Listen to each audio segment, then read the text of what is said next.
Clap de fin pour le colloque international francophone en énergétique et mécanique CIFEM, le 5e du genre. 3 jours de travaux pour les experts venus de 15 pays. Ils ont abordé des thèmes comme les énergies renouvelables, la production du froid, la thermodynamique, l'économie de l'énergie.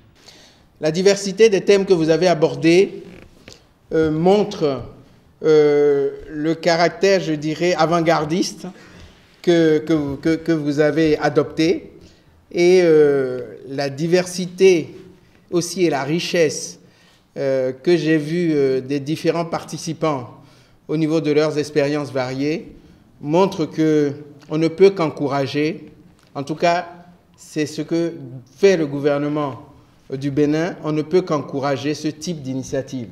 Le gouvernement béninois qui promeut un mix énergétique responsable a mis en bonne place le développement des énergies renouvelables dans son programme quinquennal d'action.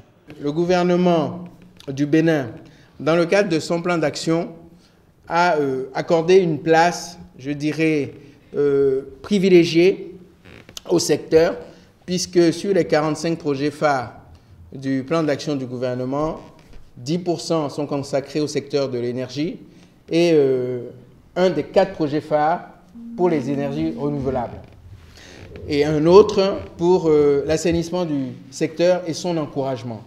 Mais pourquoi un tel colloque qui rassemble chercheurs du Nord et du Sud? C'est d'abord de permettre aux chercheurs du Sud qui ne peuvent pas se déplacer pour rencontrer nos pairs du Nord qui ont toute l'expérimentation, de se mettre déjà ensemble afin que le transfert de technologies soit en symbiose et que l'on puisse tirer ce qui va profiter localement au Bénin.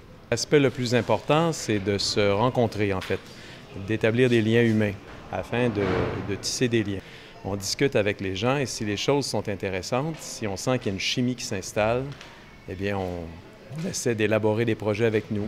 Que tire le Bénin de l'organisation du colloque sur son sol? Le colloque international apportera beaucoup pour d'abord notre pays, le transfert de technologies. Il y a des gens qui ont travaillé sur des sujets qui concernent véritablement l'Afrique. Des applications concrètes des travaux sur le terrain sont déjà envisagées. On va mettre en œuvre dans un village à 180 km ici de Cotonou qui s'appelle Logozoé un condenseur d'eau de rosée. On va avoir un dispositif pour collecter des gouttes d'eau qui viennent de la vapeur qui se condense sur une surface.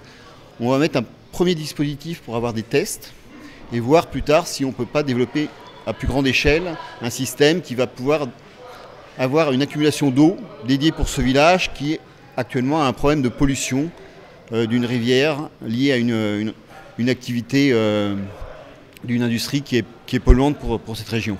La 5e édition du colloque international francophone en énergétique et mécanique aura lieu dans 2 ans. Déjà, des pays se sont annoncés pour abriter l'événement. Djibouti, Madagascar et le Ghana, qui ont l'intention de déposer un dossier. La désignation se fera en novembre prochain.